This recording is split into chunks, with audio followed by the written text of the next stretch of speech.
Hello everyone, जैसा कि आप जानते हो कि एक प्रोटॉन का द्रव्यमान कितना होता है। एग्जैक्टली 1.67 इंटू 10⁻⁻27 kg होता है। इसके साथ साथ आप ये भी जानते हो कि एक परमाणु का द्रव्यमान कहां पर केंद्रित होता है। एग्जैक्टली उस परमाणु के नाभिक इट मीन्स न्यूक्लियस में ही कंसंट्रेटेड होता है, इट मीन्स केंद्रित होता है। तो इस प्रकार से हम कह सकते हैं कि एक परमाणु का द्रव्यमान कौन निर्धारित करता है। एग्जैक्टली उसके नाभिक में उपस्थित प्रोटॉन तथा न्यूट्रॉन ही उस परमाणु के द्रव्यमान को निर्धारित करते हैं।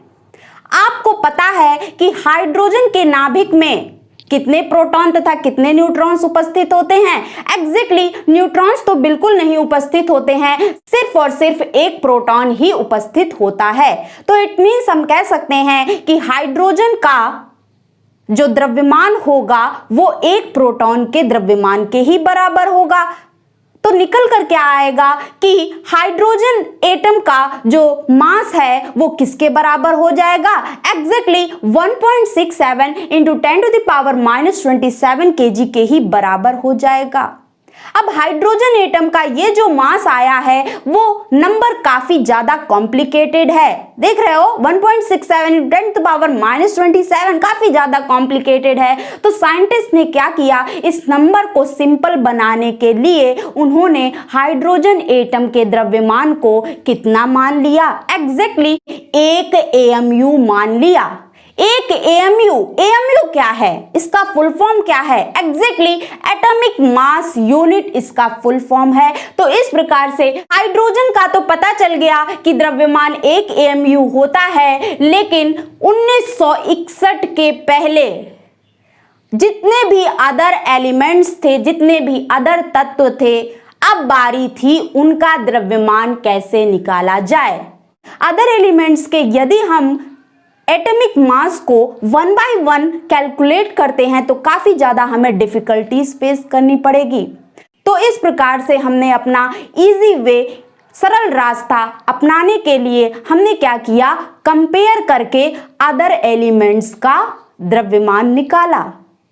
अब कंपेयर किया जाए तो किससे किया जाए, तो आप परिचित हो भली भांति जॉन डाल्टन नाम के साइंटिस्ट थे। जॉन डाल्टन साइंटिस्ट वो पहले साइंटिस्ट थे जिन्होंने हमें ये बताया कि आपको यदि अदर एलिमेंट्स का द्रव्यमान कंपेयर करके निकालना है तो कंपैरिजन के लिए आपके सब कुछ सामने है। हाइड्रोजन का जो द्रव्यमान 1 AMU आप मान के चल रहे हो उसी से ही भाई कंपेयर कर लीजिए और कंपेयर करके आप अदर एलिमेंट्स के द्रव्यमान को निकाल लीजिए।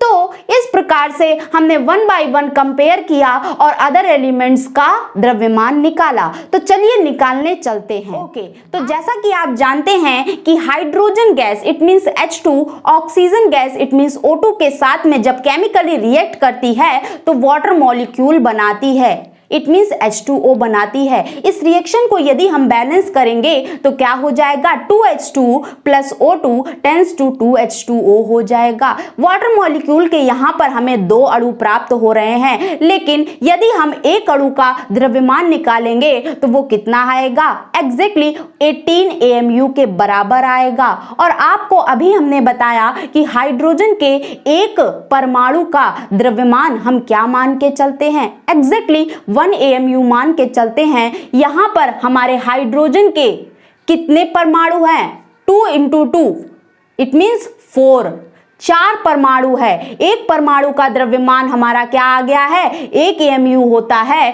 तो 4 परमाणु हाइड्रोजन के अगर आ जाएंगे तो उसका द्रव्यमान क्या आ जाएगा, 4 into 1 कर देंगे तो 4 AMU आ जाएगा। ऑक्सीजन का द्रव्यमान तो हमें पता ही नहीं है, इसे ही हमें कैलकुलेट करना है। ऑक्सीजन के एक परमाणु का द्रव्यमान यदि हम X मान लें तो 2 ऑक्सीजन के परमाणु का द्रव्यमान कितना हो जाएगा, 2 into X हो जाएगा। बराबर हम क्या कर देंगे, वाटर मॉलिक्यूल के एक अणु का द्रव्यमान 18 AMU होता है। यहाँ पर वाटर मॉलिक्यूल के 2 अणु है, इट मीन्स 2 into 18 AMU हो जाएगा। राइट हैंड साइड और लेफ्ट हैंड साइड दोनों से 2 क्या कर देंगे, कैंसिल आउट कर देंगे। जब हम कैंसिल आउट करेंगे तो हमें क्या मिल जाएगा, एग्जैक्टली 2 + x बराबर कितना हो जाएगा, 18 AMU हो जाएगा। x की वैल्यू कैलकुलेट करोगे तो कितना आ जाएगा, 18 - 2 = 16 AMU आ जाएगा। तो इस प्रकार से हमें क्या प्राप्त हुआ कि ऑक्सीजन का द्रव्यमान कितना निकल कर आया, एग्जैक्टली 16 AMU निकल कर आया। ये 16 AMU क्या ऑक्सीजन का आप इसे कहोगे कि ये द्रव्यमान है? बिल्कुल नहीं, आप कहोगे कि ये ऑक्सीजन का सापेक्षिक परमाणविक द्रव्यमान है। It means relative atomic mass है। कभी भी एटॉमिक मास नहीं कहोगे, रिलेटिव एटॉमिक मास कहोगे। रिलेटिव एटॉमिक मास क्यों कहोगे, क्योंकि यहां पर ऑक्सीजन का जो हमने द्रव्यमान निकाला है वो हाइड्रोजन के रेफरेंस में निकाला है, हाइड्रोजन के सापेक्ष में निकाला है, उससे कंपेयर करके निकाला है। बाजार में आप जाते हो, कोई भी सामान खरीदते हो तो तराजू के एक साइड उसका बाट रखा रहता है, दूसरे साइड आपका सामान रखा रहता है। उस सामान का जो द्रव्यमान होगा वो उस तराजू में दूसरे साइड रखे हुए बाट के सापेक्ष ही उसका द्रव्यमान आता है, वो एग्जैक्ट नहीं आता है। क्या पता कि उस बाट का द्रव्यमान जो 5 kg लिखा है या 2 kg लिखा है या कितना भी लिखा है, क्या वो सही है? तो जितने भी बाट होते हैं उनका भी द्रव्यमान निश्चित नहीं होता है, उनका भी द्रव्यमान कैसा होता है, एग्जैक्टली सापेक्षिक द्रव्यमान ही होता है, किसी के सापेक्ष में ही निकाला जाता है। All clear? तो यहाँ पर हमारा ऑक्सीजन का ये जो द्रव्यमान आया है, ऑक्सीजन एटम का, वो कैसा द्रव्यमान है, एग्जैक्टली सापेक्षिक परमाणविक द्रव्यमान है। तो इस प्रकार से हम हाइड्रोजन की सहायता से हम अदर एलिमेंट्स का द्रव्यमान कैलकुलेट कर लेते हैं, जैसा कि हमने अभी ऑक्सीजन एटम के लिए कैलकुलेट किया। लेकिन यहाँ पर एक विडंबना आने लगी कि हाइड्रोजन एटम जो होता है वो बहुत से ऐसे हमारे तत्व हैं जिनके साथ में रिएक्शन नहीं करता है। तो जब रिएक्शन नहीं करता है, यहाँ पे ऑक्सीजन के साथ रिएक्शन किया हमने, फटाक से निकाल लिया, लेकिन अदर एलिमेंट्स के साथ में वो रिएक्शन ही नहीं कर रहा है, तो हम उन एलिमेंट्स का एटॉमिक मास आखिरकार कैसे निकालेंगे? इस विडंबना से निपटने के लिए हमने क्या किया, हाइड्रोजन का जो हमने 1 AMU द्रव्यमान माना है वो हमने क्या माना था, मानक द्रव्यमान के रूप में उसे मान लिया था ना। तो उस मानक द्रव्यमान को अब हम क्या करेंगे, शिफ्ट करेंगे। अब हाइड्रोजन के द्रव्यमान को हम मानक नहीं मानेंगे। 1961 के बाद की बात थी कि हाइड्रोजन के द्रव्यमान को मानक ना मानकर दूसरे तत्व के द्रव्यमान को हमने मानक मान लिया। अब वो दूसरा तत्व कौन था, एग्जैक्टली वो दूसरा तत्व हमारा कार्बन ही था। अब कार्बन की बारी आई।